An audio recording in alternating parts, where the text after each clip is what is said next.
Hello and welcome to the 18th episode of the 5th season of Next Generation's First Generation, a Star Trek The Next Generation watch-along podcast, where every 30th anniversary of an episode, we release a commentary for it. We being me, Patrick Delmore, and my co-host, Sascha Chowdy. Say hello to the nice folks. Sascha. Hello to the nice folks, Sascha. So while I watch on my phone and Sascha watches on his computer, we'll be providing commentary for this episode, Cause and Effect, which is an episode that I've watched many, many times. It's a classic episode. But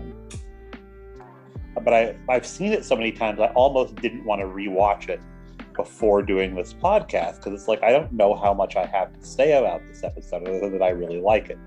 So I am chugging down the energy drink, and hopefully that will bring me into a verbose state, and we'll see where we get with it. And we're going to give you the countdown of 5, 4, 3, 2, 1, and get going on this guy. All right. 5, 4, 3, 2, and play. Action. Yeah. We open with one of the Enterprise's nacelles being ripped apart. It's amazing. It's probably one of the best openers I've seen. The ship exploding. Mm-hmm. And you're like, holy cow, what's going on? Yeah, and in a couple 100 years, they figure out that you can avoid this by having nacelles that could just detach from your ship. There you go. Yep. They got to eject the core. They can't do it. There it goes. Curseplode. I think that was a real model they blew up too. They didn't have time for digital effects of that magnitude back then. Well, what's fun is director of this episode, Jonathan Frakes, blows it up in a different way each time. I noticed that. He figures out how to cover each scene, because each scene happens again and again, and he figures out how to cover it in a different way each time he does it. Well, I really appreciated that watching it as a kid. Oopsie, my phone. I should make that quiet. So anyway, this episode came out March 23rd, 1992. My goodness. So I hope the spring is treating you well. As we said, Jonathan Frakes is the director. Brandon Braga wrote the episode. Dennis McCarthy did the music.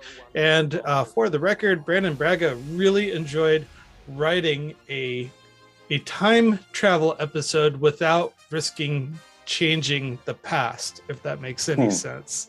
So he knew that he was starting with stuck in a loop, but how were they going to get out? And that was kind of what he moved forward with when writing this episode. Well, to me, the most interesting part of this is the end of it, when Captain Morgan Bateson shows up and they're going to explain to him about what happened. And it's like, well, isn't that the causality problem? Like, what if he was supposed to go back to his own time? Ooh, like, there he shouldn't come on the bridge of the Enterprise and see what's going on. It's funny that he says he's not familiar with the ship too, because it's like there would have been an Enterprise back then. I think when Bateson was captain of the Bozeman, it was the B. 3 days earlier. And here's the first mention of the Typhon expanse, which is a big deal in the books, because there's a whole series called the Typhon Pact, about how the different alien races divide this area of space up. It's a little too bad we get it given away, just like we gave it away, that Kelsey Grammer is in this episode, basically as a cameo as Morgan Bateson at the end of this. You know, even though I was aware of Cheers when this was on, and this was in Cheers' second to last season, I still I did not recognize him as Frasier. Because was really? That weird? Yeah, it was that weird period where Frasier had a beard. So we went to school the next, on Monday, and everybody was talking about Frasier was on Star Trek. This is back when stuff like this didn't get spoiled months and months in advance. Mm-hmm. And I was like, oh, that was Frasier? In fact, I had a hard time believing it. So I don't remember realizing it was Frasier when it first came out, but during one of the many rewatches as a kid, and I'm like, whoa, what the heck? This isn't real. It makes no sense. Like it destroyed the illusion for me. And this was prime Kelsey Grammer time, because he had also been Sideshow Bob twice at this point. Really? As well. Yeah, we were into 1992, so I want to say the third, wrapping up the third season of The Simpsons, which is the one where Sideshow Bob comes back as the what's her face, Patty's or Selma's husband. Yes. You know, it didn't occur to me until you just said it that Kelsey Grammer was Sideshow Bob. Yeah. Makes a lot of sense now. It doesn't say die Bart die, it says die Bart D. Oh, anybody who speaks German can't be that bad. Oh man, classic Simpsons was just off the hook. Yes. So this is, for the most part, a Crusher episode. She's the one that figures out that there's a mystery and has to get the crew together to figure out how to solve it. And this is our... she puts it together. Yeah. Now, we learn at the end that they've done this loop 17 times. Oh, okay. So we're on the 13th pass. This is where she starts to figure it out. Really? I thought this was after this. I thought this was the clean run, that they didn't know about anything that was happening. So it's just kind of like sets the scene. She sees Geordi and asks him if he's had symptoms like this before when she goes to sick bay. So something's twigged with her. At first I thought the catwalk was spinning. Geordi's visor, which I'd be curious to see if they do this in New Trek, has something in it that can pick up temporal fluctuations. We don't know why, but we're glad that it does. You can actually see shadows of other people in there. It's a magic gadget. Yep. It's like, I would almost say that Geordi's visor is the passive version of the Doctor Who's sonic screwdriver. Oh, for sure. It just does whatever you want it to observe. Except it would be funny if he did get it to do like Cyclops and just shoot people with it. Oh, that would be great. I think that would put it over the top, though. A visor that's also a phaser. Yeah, he's like, I'm blind for 30 seconds before I use it, and for about 20 minutes after I use it to do that. So here we go. Crusher is giving Geordi a treatment for his dizziness, recommends some rest, but she's kind of questioning herself, like, I'm sure I treated you for this before. Yep. So there's some kind of, I wouldn't say a supernatural something at play here, but there's definitely some otherworldly perceptions that she's tapping into that cause her to remember what's going on. Well, also, I think some of these things start manifesting themselves in the form of like ghosts. Yep. What you and I would call ghosts. I like that poor glass, man. It just gets broken so many times. That's weird that on a starship you would even have shatterable glass. You'd think if that came out of a replicator, the way that it would break in a way that basically it would fall apart on its own later on. But this is the only time she does this, when she's in her pajamas. Every time after she's in her uniform. Well, that's like Starfleet code. You have to go to sleep in your uniform about 5 out of the 7 nights. And I love that she ties her hair up in a little pink ribbon. I didn't notice that.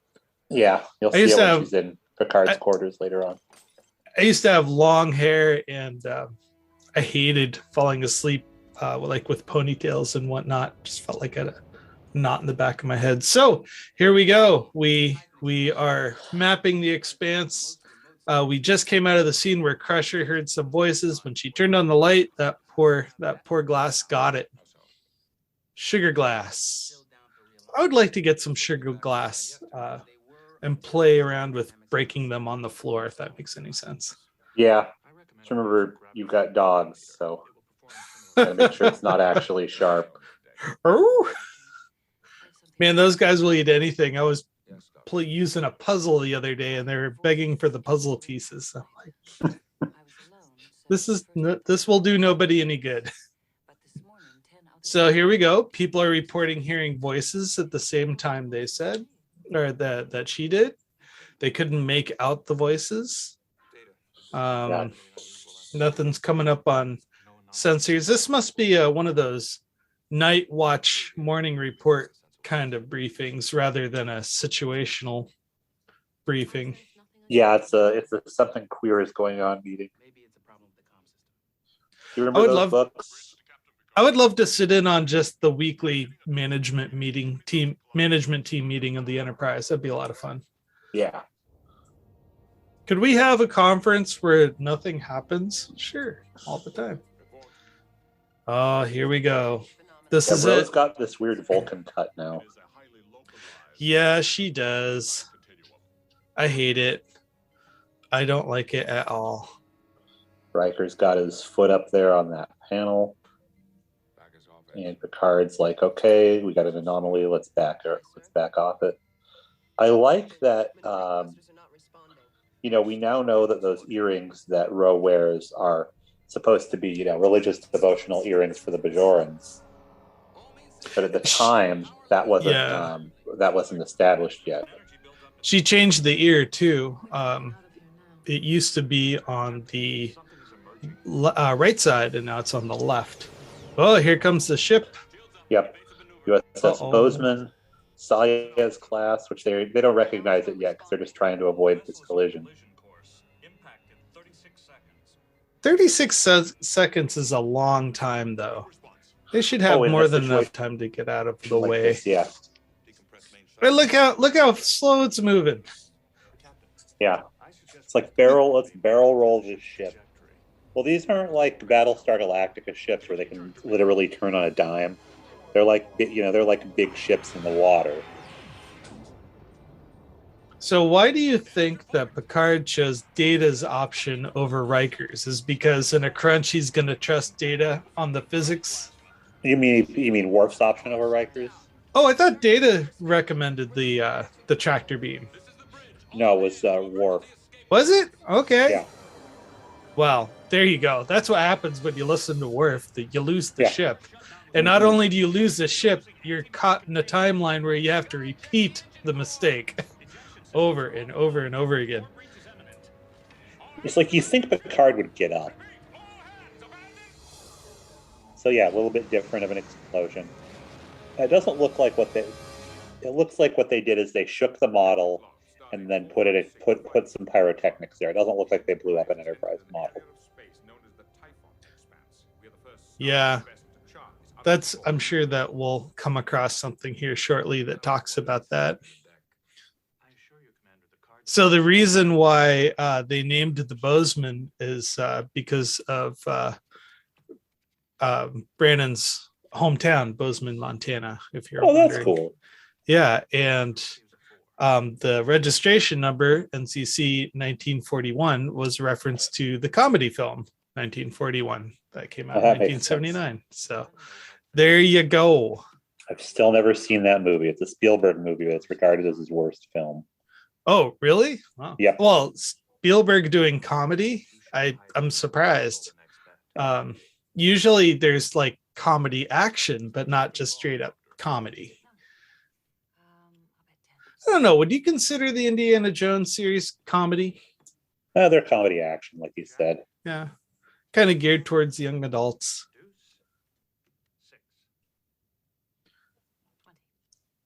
Yeah, I forgot that Frasier was a crossover on Cheers, too. Yep. So does that mean that Cheers occurred in Seattle? Like when you look at the continuity between the two Boston, shows? And they created a whole new continuity for Frasier when they moved him to Seattle because he had always said on Cheers that he was an only child and that his dad was dead. So here we go. We are getting the premonitions. Both Riker and Beverly are now actively observing things that they've done before. And as you said earlier, Frakes did find it challenging to record basically the same scene with the same dialogue, but tried to make things look a little different. Now we're over the shoulder from Geordi in the scene where we were in front of him previously. Would have been a really easy episode to shoot when you think about it, because you only have maybe about 4 sets in this episode, and you have to just show for sure. And all you have to do is do about 6 takes in each one, just a little bit differently. I like the bottle shows though, because I mean that's what their lives would be like, because they're mostly just stuck on this ship. Mm-hmm. My other favorite bottle episode was where they found John Doe, the guy who was transforming into a Q-like person. You've been treated several times for headaches related to your visor, but I'm reading no mention of dizziness. Here we go. See? Must be deja vu. Both of us about the same thing. Yeah, and there it is. How could this happen to both of us about the same thing? So I was wrong. She is in her pajamas again this time. Pajamas. Again, shot from a slightly different angle. It's like bananas and pajamas. Da, da, da, da, da, da. You see those guys on Star Trek? They would be your red shirts. Totally. Actually, no, they would be your science officers who kind of run in with their tricorders reached out in front of them in a comical, like, I'm going to fall on my face way. Except for the clever rat, he'd be running a bar. Oh, yep. So, to get the different different camera angles that you had mentioned, in some of the scenes, they actually rigged up a bungee cord to a camera to allow for different types of shots, which again, I always like it when they do weird stuff with the camera. Good example, Cowboy Bebop, the new version that came out, or the old Batman series, is that when something was wrong or strange, they would physically just tilt the camera. Yes, called a Dutch angle. Mm-hmm. I love Picard is in his night uniform here. That is so strange that it's a gray shirt. I could never get over that. But go ahead. And I like he's got the 2 empty. I just noticed this when I was watching it this morning. He's got the 2 empty glasses and then his glass of presumably Earl Grey tea, which is so weird that he drinks it, out of a glass and not out of a mug. I mean, it's got the mug handle on it, but I think those glasses have a seal on them. If you look at the shot again, you can see like a pewter seal on the clear glass. But it tells me he's been hanging out there for a while. There are already 3 glasses on his night table there. I don't know. I wish he said what it was he was reading. Oh, probably Shakespeare. It's always Shakespeare. Until it's Moby Dick, yeah. Well, that doesn't count. That was just a terrible book. Have you ever read Moby Dick? I have. It took me 5 years. Yeah, just that sounds about right. But I liked it. I kept my copy of it. But yeah, it's not a read it all at one time book. But if you're in the right mood for it, it does the trick. For Jem, it was. So a side note, when we were moving into my new apartment, we had to drive to Seattle from Spokane to pick up a free rental truck that we got, and then load it up, drive back to Spokane, unload it, and then make a 4th return trip to Seattle and back to return the truck. So we were doing a lot of driving back and forth. It took us about 20 hours. And the whole time, Jem was just reading Moby Dick out loud in the cab just to keep us from falling asleep. She had to do it for a class too. So it worked out pretty good. So here we go. This is round number 2 of the timeline repeating, and the ship is going to reappear and kill everybody. But if you notice, there's a lot more concern and seriousness on everybody's face than last time. So it kind of got that impending doom vibe rather than the I've been caught by surprise vibe. Yeah, this is the presumed 15th attempt. There's an energy buildup in the distortion field. We have to get out of here now. Captain, something is I'm getting a Wrath of Khan vibe going on from that model. It reminds me. It reminds me of the Reliant. Yeah, but they changed it just a little bit. It's not quite the same. no response. Suggestions. Decompress main shuttle bay. Oh yeah, here goes. However, no model was available to use, and the costs in creating one, along with costumes and props, was prohibitive enough that the plan was scrapped. Instead, the USS Reliant model, created for Star Trek II, was used. There we go. You called it. Now, when you find out what casualties are, it was never clear to me, are those people being injured, asking for help, or straight up dead?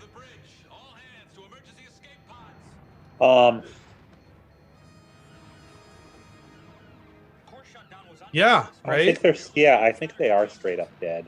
We've got to eject the core. Ejector systems are offline. Yeah, here we go. This is for a ship that's top of the line. It sure gets busted up a lot. Yeah, you can see that they didn't do anything to the model other than have stuff explode around it. Explosions. Yeah.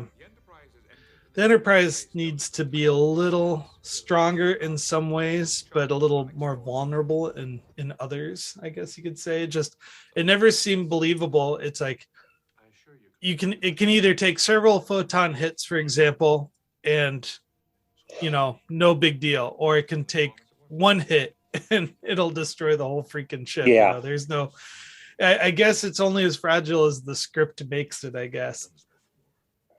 I mean, really, in an infinite universe, everything would be like the Death Star, where you would eventually be able, somebody would be able to find out a way to just destroy it with one hit.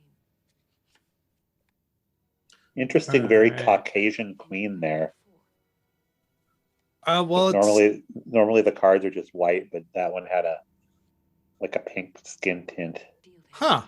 I did not notice that. Here we go. Now we're gonna do premonitions. They're gonna guess. The whole table's gonna guess the order of the cards. How is Data not clued into any of this? What are the humans picking up that Data can't? I don't know. I mean, he's the one that's going to save him in the end. Crusher to sick bay. Sick bay here. Is Commander LaForge there? No, Doctor, he's not. And here's Geordi. Yeah. I better go and do things.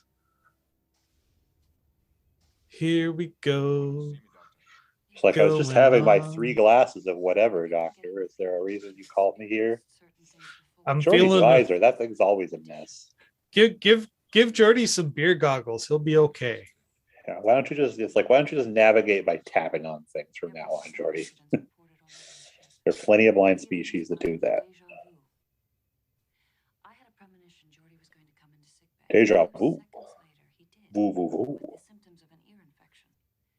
I was gonna run Man, someone called out the continuity of tea in this episode. Huh. Oh, geez. Well, it's got to be hard for, Frakes was just learning to direct at this point.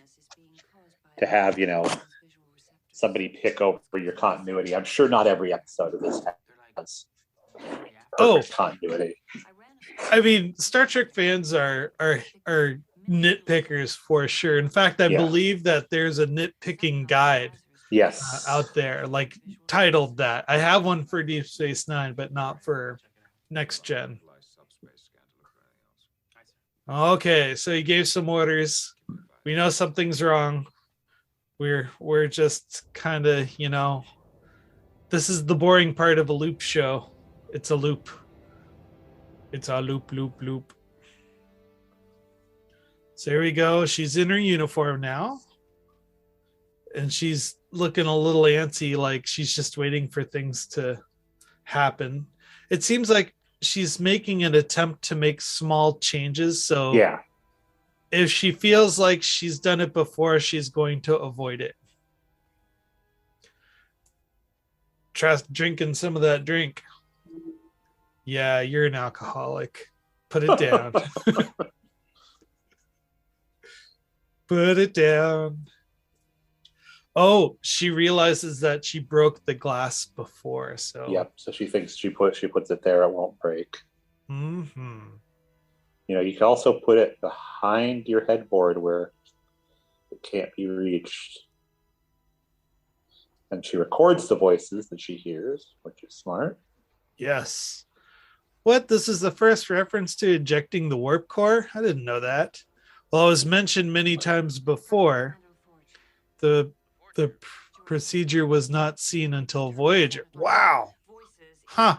It's one of those things where you've heard it so many times, you're like, I could have swore I've seen it somewhere. Huh. And I would have said that they did at one point eject the warp core on this. Yeah, me too. So our memory is getting bad. She broke the glass. Look at that. And she had a little look of self-doubt. I like this, that, you know, they've got a data that can sort through all this, but you'd want your ship's computer to be able to do what data does. Here's my question. All of this is happening in the middle of the night. So she's supposed to be in bed right now, sleeping, right? And instead she woke up. Did she wake Data and Geordi up to come and investigate this, or were they just hanging out because that's the place to be? I don't know. I doubt their night shift. I mean, Data was part of the poker game, which I assume went on after Crusher left. And Geordi had been there to get his visor checked on. So and it didn't look like he was about to go off duty. This is amazing, where Data can listen to all the voices and pick it out, and he'll make a little list, which is absolutely darling, where he talks about how many couples are having intimate relations on the ship. It's like, wow, man, is that... we don't need to know that part for the report, but could you put that on a separate file and reroute it to my quarters, please, so I can listen? Yeah, the writer file. Hey, we could recreate this on the holodeck. Let's go. God. All right. I hate to say this, folks, but we may have seen this meme once, or we may have seen it thousands of times. We just don't know. So here we go. The nice little "it explains everything" graphic. So the one thing that Star Trek and USA Today have in common is that they love their infographics. Yep. You just need a quick little drawing that looks like a scientific chart to... It's like right now we're between the gray zone and the black zone. What we're concerned about is falling into the yellow zone and zipping through that red zone. And unfortunately, the little bop won't be dancing along the subtitles until someone gets a rhythm. So, Mr. Riker, please bring your trombone into the next reoccurrence of the timeline, and do not stop with the oompa music until we tell you otherwise. If you're right about this, Boom, boom, boom, boom, boom, boom, boom, boom. All right, here comes Data's hypothesis. It's quite ordinary. 150 discussions about ship operations, 252 conversations of a personal nature, 5 couples. Only 5 couples engaged. Yeah. That's a pretty low percentage rate for the middle of the night on a ship of 1,000 people. Well, remember, it's, the shifts run around the clock. If you had 3 equal shifts, so it's about 900 people a shift. Or not 900, 333 people a shift. So 666 are asleep or off duty. So out of that, 10 people are getting it on, or 5 couples. So yeah, it doesn't feel right. Anyway, we just played a clip of Picard saying abandoned ship, and I remember distinctly the first time through that put a chill down my back. I was just like, holy cow. In fact, this episode is both exciting and benign in many ways, where I'm just waiting to get to the ship explosion, the people being panicky, the captain yelling orders to evacuate. And then you've got committee. Yeah. And I know committee's important. It's a very key fixture to how Next Gen does its Well, it's how people write boardroom storytelling. Let's put it that way. Write their articles about the show. And I mean, there's been shows that have lived and died on boardrooms, Mad Men, and I'm going to assume Succession. Is that kind of a show? I've never seen it. I have not either. Maybe one word. How do we know we'll pick up that word the next time through? If the Dekion emission is modulated correctly, it will set up resonance. This is the only episode where the Galaxy class main shuttle bay was featured. Are we going to see the main shuttle bay? I don't remember when they decompress it. I would have said though that that's where Picard came onto the ship in All Good Things, but We've tried this 1,000 times and it's never worked. Look at that old Intel Celeron processor. Yep. Do. I mean, that doesn't even fit in his skull cap. Oh no, that's something they added. That's an attachment. Okay. Yeah. Data, we're just gonna weld this Raspberry Pi to the side of your head. I hope you're okay with that. I like that, the device Jordy's using to do that. We would have recognized back then as like a thin Game Boy. Oh, the Game Boys were actually thicker than that when they came out. Yes, they were. Then they brought them back, and they were ultra slim. I had one of those Sega handheld Game devices. Gear, yeah, which had much better graphics and it was in color. Yeah, it was in full color. The Sonic, whatever the first Sonic game that came with that was just a blast. Yeah, that's exactly what I got. I bought it from the thrift shop. They're not the thrift shop, a pawn shop. Here we go. Hail them. It's not working. Okay, who suggests the decompression? That's what I want to know. Riker's shuttle bay. Okay, who does tractor beam? Data does the tractor beam. I was right. Yep. It was Data. We should go back and watch this episode one more time just to make sure. Yeah. Oh my gosh, they're exploding. 4 more times to really cement it. Oh no! We should have just recorded our entire commentary in the first fourth and then listened to what we said and just slightly changed it for each time they redo this. There we go. Put the pod collection in the escape pod. Everything else can go. Yeah, remember Alf? He's back in Pog form. Interestingly, there were never Alf Pogs. There's Data sending in his message. Now that one, it looks like they blew something up. They blew it up. Wow. Even this, you got to see the nacelle kind of flip and twirl there. The Buzard collector, the red one. Take 4. Is this the fourth time it through? Is the fourth and final time. We should have made this we should have made this a drinking game, man. Every time they restart, we take a shot. The middle of the day. Day drinking the best time on for a Monday. A drinking game. Yeah. Monday in the middle of the day. Yeah, the time of recording this, it's February 7th on a Monday, and we don't gotta work on Mondays. Yeah, when did this episode originally air, did we say? March 23rd, 1992. Lord, we are lagging behind. We got to catch up on some recording. Look at that, all threes. They got it wrong. Yep. Now this is It's a again where code. this is just yet Code another of demonstration threes. that if Data wanted to kill everybody, he could. Mhm. Data's special skills allow him to completely sabotage the ship with these very benign instances of 3. Now,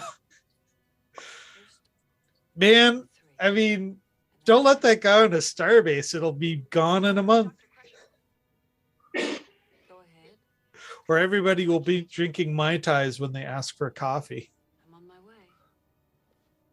Yeah, thankfully, they don't have Batman in there. If there's even a 1% chance that Data could go rogue, you have to destroy him. Yeah. There we go. Fletcher saved his life. It's a long way down to the bottom of the work core. I think it's like, Yes, Fletcher, a well-remembered engineer. yeah, I think it's a more than a 3-story fall if you look at the diagrams. You got the Yikes. main level, upper level. There's a low level down below, and I'm sure there are a couple that are hidden as well. Do you recall?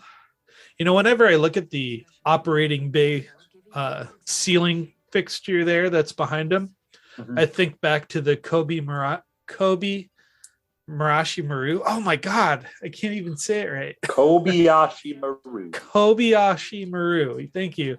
Where they show the camera looks at the speaker in the ceiling and you can hear the captain of the simulation putting out a distress call. And it always reminded me of that surgical bay overhead. Okay, let's comb your brain. It's a little too wrinkly. We turn on this light and it will smooth out the wrinkles. Oh, wow. The Reading Rainbow song is just playing on a loop in your head. Oh, Doc. That's all I can do to keep from murdering every one of you. Take a What was look. that, George? It's in a book. The Reading Rainbow. Yeah. So here's another fun thing. When they blew up the model of the Enterprises multiple times, they saved that debris and they used it later in the DS9 episode, the Jem Hadar, when they blew up the Odyssey. Nice. Yep. Very cool. Yeah, I've read this book before. I'm always sad that, you know, the Enterprise D had to get replaced by the Sovereign Class E, Oh, which I've never gotten used to looking at it. I've never gotten used to the bridge. hate it. I never liked the Sovereign. And there's no continuity. It only hung out in the movies, which really bothered me. I mean, it's in the books, and Yeah. I want to say right before First Contact came out, a friend of mine had gotten a poster all about how the Sovereign class was going to work. And we were super excited about it. But it just, if you lined up 4 similar looking ships to, you know, next to the Enterprise E, I don't know that I'd be able to pick out the Enterprise E.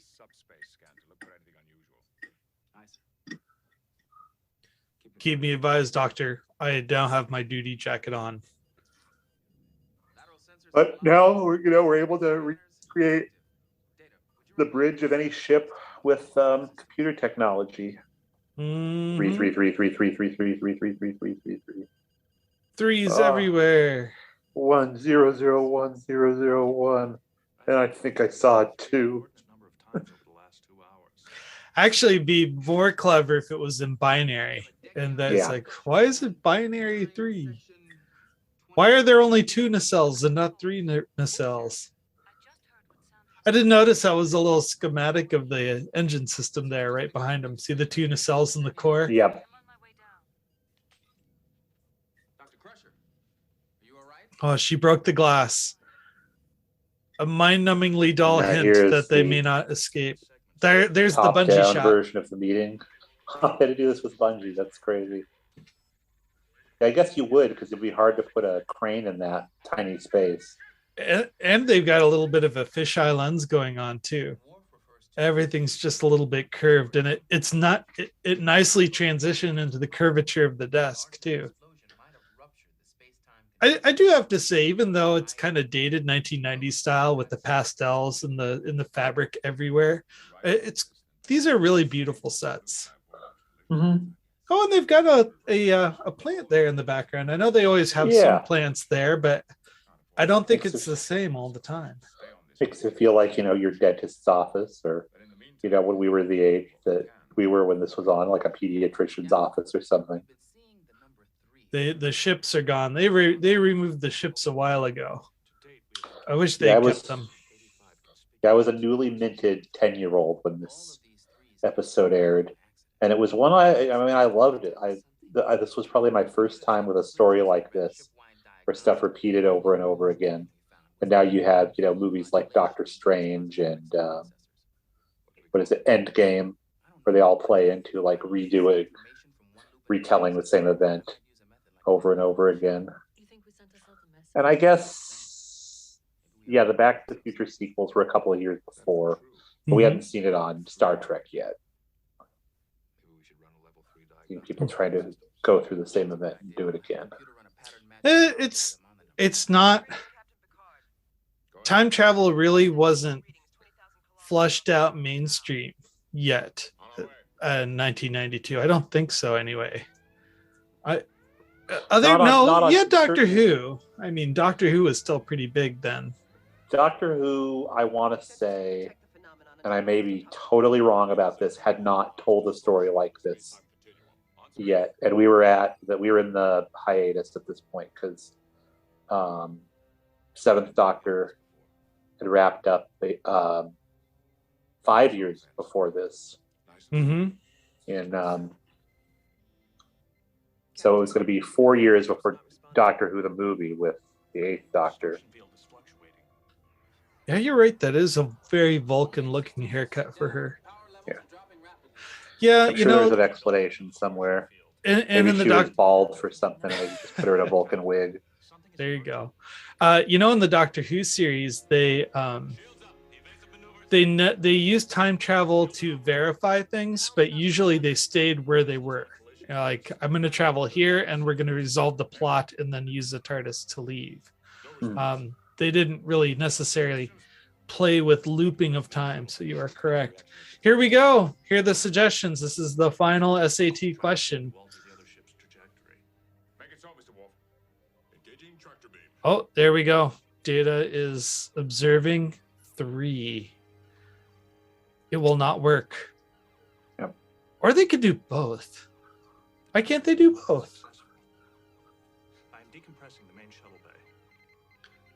Here we go. We get to see the main shuttle bay. Look at that.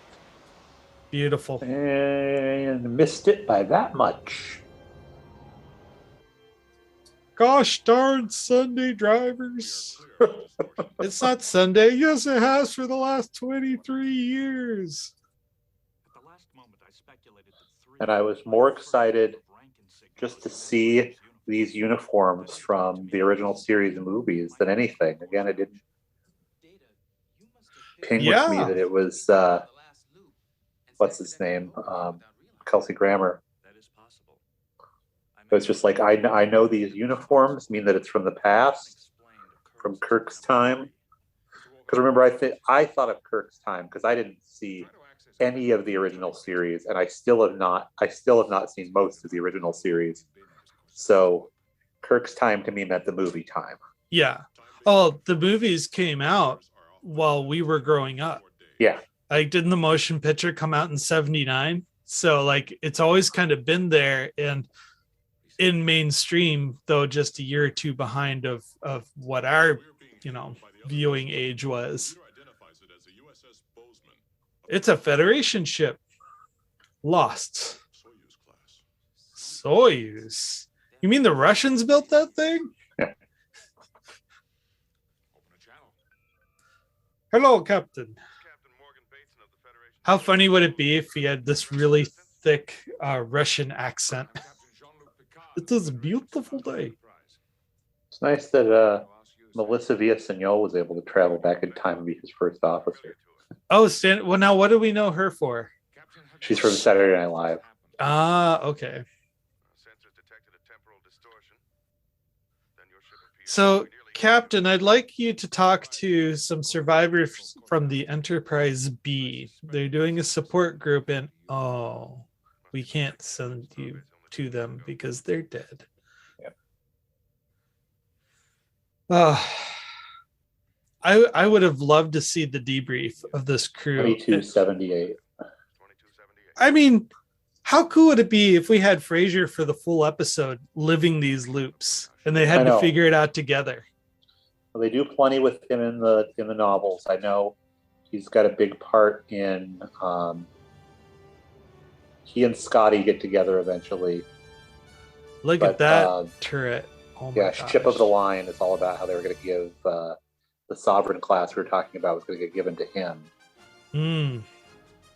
Here's the end of the episode. Look at that. Yeah. Well, oh my gosh. I give it a middle of the road 3. It's a solid episode. It's not a very entertaining one. I remember watching it quite a bit when I was younger, and it would send a chill down my spine. Kind of like what I said earlier. It was like bad tasting cake with a lot of delicious frosting, where you're just kind of waiting to get through the repeating part in order to get to the explosions and the panicking and I still kind of feel that way. It's an interesting episode, but I think they could have done better. Pat? Yes, I put it at a solid 4.5. My only complaint with it is I'm tired of it now. I've seen it so many times. It's a go-to episode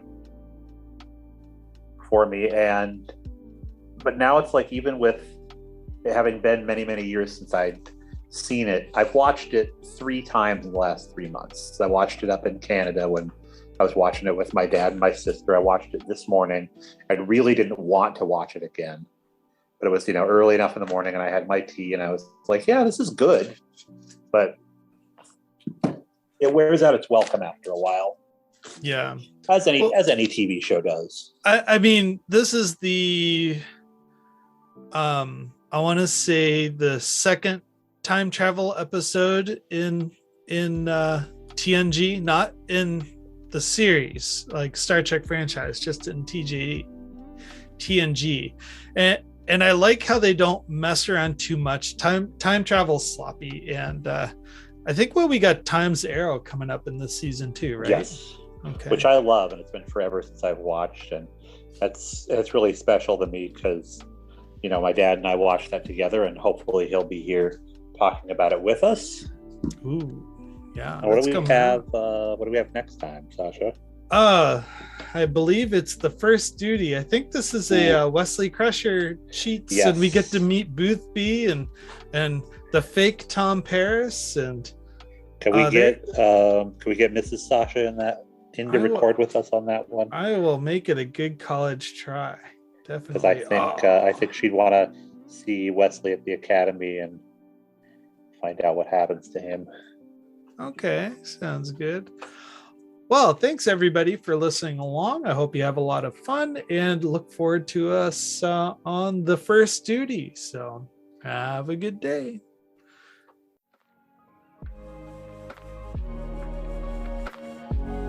Music provided by LoFiGirl.com.